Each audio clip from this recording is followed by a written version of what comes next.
حضرت علی کا فرمان ہے جب میرا دل کرتا ہے کہ میں اللہ سے بات کروں تو میں نماز پڑھتا ہوں تو میں اپنے اللہ سے باتیں شروع کر دیتا ہوں، اور جب کبھی میرا دل کرتا ہے کہ اللہ مجھ سے بات کرے تو میں قرآن پڑھتا ہوں، تو میرا اللہ مجھ سے ہم کلام ہو جاتا ہے۔ اول تو کوئی قرآن پڑھتا نہیں، وہ پڑھنے والے ہوں تو ایک فون پر قرآن بند، ہاں جی کیا کر رہے ہو، اور بے وقوف اللہ تجھ سے بات کر رہا تھا، تو یہ کیا کر رہا ہے؟ اللہ تجھ سے بات کر رہا تھا۔ کلام اللہ، یہ اللہ کا کلام ہے۔ تورات اللہ کا کلام نہیں ہے، کتاب اللہ ہے۔ زبور اللہ کا کلام نہیں، کتاب اللہ ہے۔ انجیل اللہ کا کلام نہیں، کتاب اللہ ہے۔ اور قرآن کلام اللہ بھی ہے، کتاب اللہ بھی ہے۔ یہ اللہ کا کلام ہے جو براہ راست اللہ کی ذات سے نکلا۔ تورات لکھوائی گئی، زبور لکھوائی گئی، انجیل لکھوائی گئی، اس لیے 50 سال کے بعد ہر کتاب تبدیل ہو کے رہ گئی، اور 2 کتابوں کے نام مٹ گئے۔ تیسری کتاب وہ کتاب ہی نہیں جو عیسیٰ علیہ السلام پر اتاری گئی تھی، یہ تو لوقا اور متی، یوحنا اور مرقس، یہ 4 بڑے لوگ ہیں جو حضرت عیسیٰ علیہ السلام کے تقریباً ان 70 سے 110 سال کا فاصلہ ہے۔ پہلا لوقا ہے جو 70 برس کے بعد ہے، اور پھر مرقس تک 110 سال ہیں۔ 70 سے 110 سال کے درمیان ان 4 آدمیوں کی یادداشت میں جو تھا انہوں نے وہ لکھا، اس کا نام بائبل ہے۔ یہ وہ نہیں جو عیسیٰ علیہ السلام پر اتری تھی، یہ کتابیں تھیں، یہ کلام نہ تھا۔ اور قرآن کلام اللہ ہے، اور قرآن کتاب اللہ ہے۔ وَتَمَّتْ كَلِمَةُ رَبِّكَ صِدْقًا وَعَدْلًا لَا مُبَدِّلَ لِكَلِمَاتِهِ إِنَّهُ لَقَوْلٌ فَصْلٌ وَمَا هُوَ بِالْهَزْلِ أُحْكِمَتْ آيَاتُهُ ثُمَّ فُصِّلَتْ مِن لَّدُنْ حَكِيمٍ خَبِيرٍ قُرْآنًا عَرَبِيًّا لِقَوْمٍ يَعْلَمُونَ بَشِيرًا وَنَذِيرًا فَأَعْرَضَ أَكْثَرُهُمْ فَهُمْ لَا يَسْمَعُونَ لَوْ أَنزَلْنَا هَذَا الْقُرْآنَ عَلَى جَبَلٍ لَّرَأَيْتَهُ خَاشِعًا مُتَصَدِّعًا مِّن خَشْيَةِ اللَّهِ وَتِلْكَ الْأَمْثَالُ نَضْرِبُهَا لِلنَّاسِ لَعَلَّهُمْ يَتَفَكَّرُونَ۔ یہ کلام اللہ ہے، یہ رمضان میں اتارا گیا ہے۔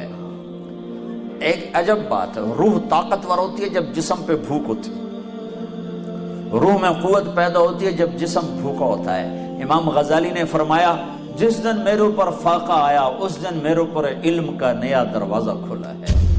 تو اللہ نے رمضان کی بھوک میں علم چھپایا ہے، ساری کتابیں رمضان میں اتاری۔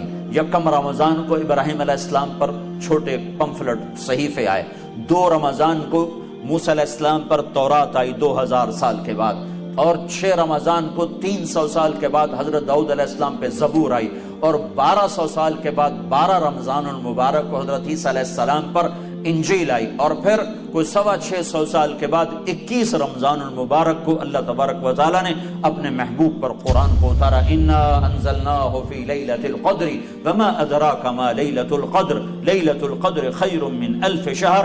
21 رمضان تھی، پیر کی رات تھی، نصف رات گزر چکے تھے، پیر کا دن شروع ہو چکا تھا، 12 بجے کے بعد اگلا دن شروع ہو جاتا ہے جب جبریل جلوہ نما ہوئے اور آپ کو خوشخبری سنائی کہ یا رسول اللہ آپ آخری نبی ہیں، آپ رحمت للعالمین ہیں، اور یہ آپ کی کتاب، یہ آپ کا کلام، یہ قرآن ہے جو آپ کے اللہ نے لکھ کر نہیں اتارا، اپنے نبی کے سینے پر براہ راست اتارا۔ علی قلبک نزل بہ الروح الامین علی قلبک، سیدھا میرے رب کی ذات سے نکلا اور آ کے محمد مصطفیٰ کے دل پر اترا اور دل سے زبان پر آیا۔ اس کلام کو مٹایا نہیں جا سکتا، بدلا نہیں جا سکتا، تبدیلی نہیں لائی جا سکتی، یہ نہ مٹ سکتا ہے، نہ بدل سکتا ہے، نہ زیر زبر میں فرق آ سکتا ہے۔ اسے اللہ اٹھائے گا قیامت کے قریب، صبح اٹھیں گے تو سارا قرآن خالی پڑا ہوگا، ایک حرف نہیں لکھا ہوگا، سارے ورق خالی، بدل نہیں سکتا ہے۔ تو قرآن ایک دسترخوان ہے جس میں روح کے لیے کھانے چنے ہوئے ہیں، کہیں توحید کا کھانا ہے، کہیں رسالت کی غذا ہے۔ محمد الرسول اللہ والذین معہ اشداء علی الکفار، کہیں محمد مصطفیٰ کی ختم نبوت کا بیان ہے، ما کان محمد ابا احد من رجالکم ولکن رسول اللہ وخاتم النبیین وکان اللہ بکل شیء علیما، کہیں آپ کی رحمت للعالمین کا بیان ہے، وما ارسلناک الا رحمتا للعالمین، کہیں آپ کو لاڈ سے پکارا جا رہا ہے، یا ایھا المزمل قم اللیل الا قلیلا، کہیں محبت کے ساتھ پکارا جا رہا ہے یا ایھا المدثر قم فانذر، کہیں آپ کو مختلف خوبصورت لقب دیے جا رہے ہیں، انا ارسلناک شاہدا ومبشرا ونذیرا وداعیا الی اللہ باذنہ وسراجا منیرا، کہیں آپ کی سارے عالم کی نبوت کو بتایا جا رہا ہے، تبارک الذی نزل الفرقان علی عبدہ لیکون للعالمین نذیرا، کہیں آپ کی طرف سے صفائیاں پیش کی جا رہی ہیں اور آپ وکیل صفائی میرا اللہ بنتا ہے۔ وکیل دلائل پیش کرتا ہے اور گواہ قسم اٹھاتا ہے۔ قسم اٹھانا وکیل کے، جو وکیل قسمیں اٹھانا شروع کر دے تو وہ کچا پڑ جاتا ہے۔ وکیل کا کام ہے دلائل دینا اور گواہ سے قسم اٹھائی جاتی ہے۔ ہمارے دیس میں عدالت میں گواہ سے قسم اٹھائی جاتی ہے۔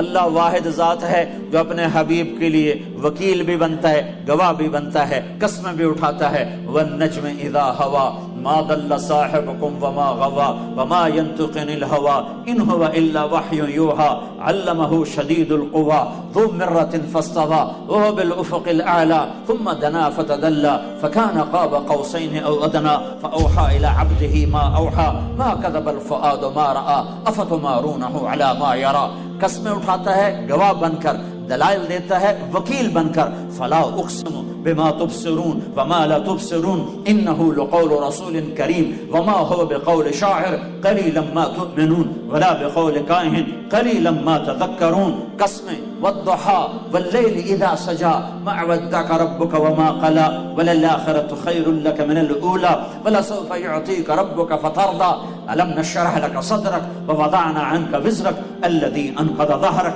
ورفعنا لك ذكرك إنا أعطيناك الكوثر فصل لربك وانحر إن شانئك هو الأبتر۔ یہ رسالت کو چنا ہے روح کے دسترخوان پر کہ آ اس چشمے سے سیراب ہو، محمدی نظر آ، اے امت محمدی نظر آ، اے امت محمد کے نوجوان محمدی نظر آ، اے امت محمد کی بیٹی محمدی نظر آ، تیرا روپ، تیرا سراپا، تیری چال، تیری گفتار، تیرا اٹھنا، تیرا بیٹھنا، تیرا رکنا، تیرا چلنا، تیرا بولنا، تیرا خاموش ہونا، ہر شے سراپا نبوت میں ڈھلا ہوا ہو۔ تو محمد مصطفیٰ صلی اللہ تعالی علیہ وسلم کی غلامی میں آ جا، اللہ تمہیں ساری دنیا سے آزادیاں نصیب فرما دے گا کہ ایک ہے اوپر اور ایک ہے نیچے، جس سے اللہ نے عشق کیا، پیار کیا، محبت کی، حبیب بنایا، محمد کہا، احمد کہا، ماہی اور حاشر اور عاقب اور فاتح اور خاتم اور ابو القاسم اور طٰہٰ اور یاسین اور مزمل اور مدثر اور مبشر اور نذیر اور داعی اللہ اور سراج منیر، اور کیا کیا خوبصورت ناموں سے نوازا اور اعلان کیا، فلا وربک لا یؤمنون حتی یحکموک فیما شجر بینہم۔ اے میرے نبی یہ بتا دے اوسلو والوں کو کہ مجھے تیرے رب کی قسم ہے۔ یہ قرآن کی سب سے خوبصورت قسم ہے۔ قرآن نے مختلف جگہوں پہ قسمیں اٹھائی ہیں، یہ قرآن کی سب سے خوبصورت قسم ہے کہ اللہ کہہ رہا بتا دے ان کو کہ مجھے تیرے رب کی قسم، جب تک تیری غلامی میں نہیں آئیں گے میں قبول نہیں کروں گا۔